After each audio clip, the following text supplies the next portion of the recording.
we get up with you starting right now. Look at this. Let's Get Up brought to you by Oral-B IO Electric Toothbrush. RC is back.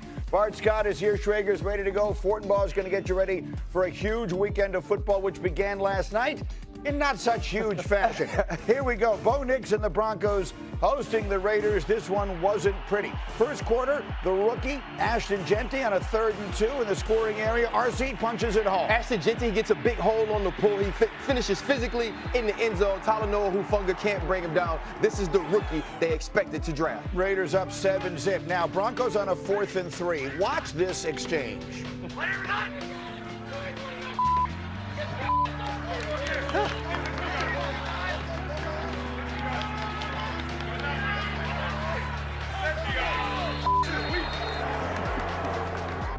Bart, the Raiders are just laughing at them there, right? I mean, we're grading on a curve, Greeny. I mean, Stevie Wonder's on that. The fans are booing. Then here's a little Bo Nix extending the play for Pat Bryant. Bo Nix has been best when he was using his legs. Hits the rookie from Illinois, gets down the sideline. Finally, a big play for Denver. 43 yards, and that sets up this. It's Troy Franklin. The Broncos in the end zone. We're tied up at 7, going to halftime. Third quarter, not pretty. 2 minutes to go in the period. Raiders punting and not well. Listen, Skinner has been balling on special teams the entire year. This is the break they need. This is going to get them going. They're going to score a ton of points in the second half. Or at least 3 of them. A huge play from the special teams. But here is Nix, and look at this. The mechanics here of the club, will show it to you again. Doesn't step in. He's got the man wide open. Dan's been talking about this all week. He gets frenetic in the pocket. He's always on go. He reminds you of Russell Westbrook, that he needs to be on 10. But this is a throw that Bo Nix has to make. Fourth quarter now we go. It's a 3rd and long for the Raiders. Geno Smith, Peter, taken down for the 6th time of the night. Time and time again, this Denver defense covers up for that offense. Maybe this is what's going to fuel them to a championship run. I don't know if they can get by winning games like this. They keep sacking the quarterback. Now the Broncos just need to hold on to the ball. RC, we can't have this. This is a Bo Nix special. The ball goes right through the wide receiver's hand. Kelly's 2nd interception on the night, and Bo Nix walks to the sideline dejected because the Raiders have to score, right? Should have turned into at least a game-tying field goal, but Daniel Carlson pushes it right. Pete Carroll can't believe it. And then mercifully it ended. Broncos take it by a score of 10-7, so they continue to win, but it sure hasn't been pretty. Here was Nix after the game. What'd you think about some of their reaction, the boos and that kind of thing? Well, I've been booed before and I'll be booed again, so not gonna be the last time. It's obviously unfortunate. You don't want your own fans booing you, but you know, it's part of it. I guess it is. Here's the reality of the situation. The Denver Broncos have the best record in the National Football League. They're 8-2. They've won 7 consecutive games, and they are not the favorites to win their division, despite being 2.5 games ahead of Kansas City. And so let's talk about it. I'm interested to hear Fortenbaugh's perspective on these, but I'm just going to start with a question that I think most of America who watched that game came away asking. Are the Broncos good? They're 8-2. But are they a really good team? Listen, we can't sit up here and say that they aren't a good team when you're 8-2.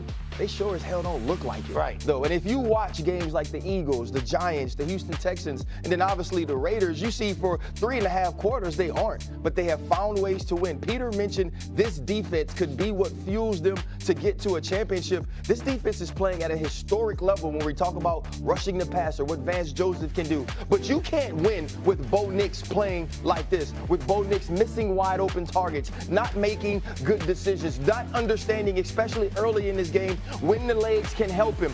Sean Payton is supposed to be able to figure out how to get a quarterback going. He hasn't quite hit the right button with Bo Nix, and that will be their demise. You used the word sustainable, Peter, or not so this morning at our meeting. Last night was the perfect opportunity to silence all these doubters because you have a hobbled and bad Raiders team coming into Denver. You're home on a short week. And it's like, all right, we know that we've played poorly, yet we've been winning games in the fourth quarter the last few weeks. Let's just put them to sleep. Let's just win this. And they played worse than they had against Houston, played worse than they did against the Giants, and they played worse than they did against the Jets. They win, And yet at the end of the game, we can't celebrate with Bo Nix at the Amazon table. We've got Riley Moss doing the post-game interview. I don't know if that is sustainable. Peter, I don't take any Riley Moss slander. That guy has it bad enough. I know. This is a team being held back by their quarterback. We just have to call a spade a spade. And I was in that London game, and it was horrible. It was hard to watch. They're getting away with smoke and mirrors, throwing a lot of balls behind the line of scrimmage. He's not accurate. He's not making plays down the field, and he's been held up by this defense. But that defense can only hold up so long. What happens if the defense has a bad day? Can he overcome it? Now, we've seen it happen one time, but it was a crazy chain of events in the Giants game. This isn't sustainable, and they're setting themselves up to be a one-and-done team.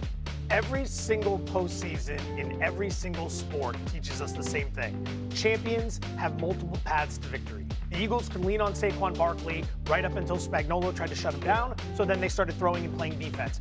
Oklahoma City will beat you with defense, or they'll come out and they'll drop 130 on your head. They can do it a multitude of ways. People aren't buying Denver because they can't do it offensively. They're a bottom half of the NFL team in terms of virtually every offensive metric, EPA, efficiency, you name it. So we can like them. We can say they're good. They're 8-2, but the only team they beat with a winning record is Philadelphia, and that's a problem. Okay, last night they block a punt, and it's like, all right, they're going to get the touchdown. They settle for a field goal. They get a big interception. They punt it. I asked the defensive players here, at some point, does that levee break where it's like, you know what, guys? Like, we're doing everything we can. I don't know if that's sustainable either.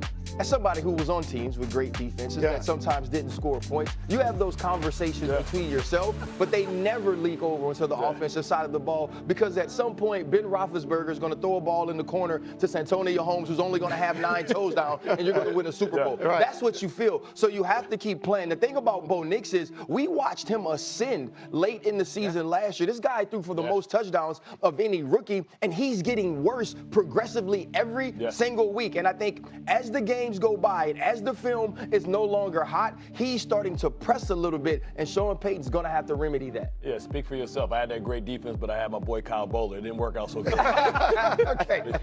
With apologies to Mr. Bowler, wherever you're watching from this morning. Can we just sort of wrap up this part of the conversation with just a smile on our face? It's been a long time. Let's just do a one-off explain your tweet. RC tweeting last night, one thing for sure this year, you will not in a, can I say that word? Yeah, you can say I think. Football game. If the game is cheeks, they are getting the W. The game is that game was cheeks. They win the all-time SEest games, right? Like when you're watching the game and you're thinking to yourself, "Oh my God, these teams are setting football back." To the dark ages, Denver gonna win that game, right? Davis Mills got to be the quarterback for Houston. Oh, Denver gonna win that game. Oh, Jackson Darnell throw a little pig late in the game. Denver gonna win that game. Like on the pitch in London. Oh, when the games get bad and you want to cut the TV off, you can, because in the end, Denver's gonna get the W. I'm using cheeks from now on. that is where that game was cheeks, people. On we go to a fired up Friday. RC, we're looking forward to better games on Sunday. What are you looking forward to in Week 10? Sauce Gardner versus... Các bạn ơi, đừng theo làm chiếc túi để được điện thoại nha.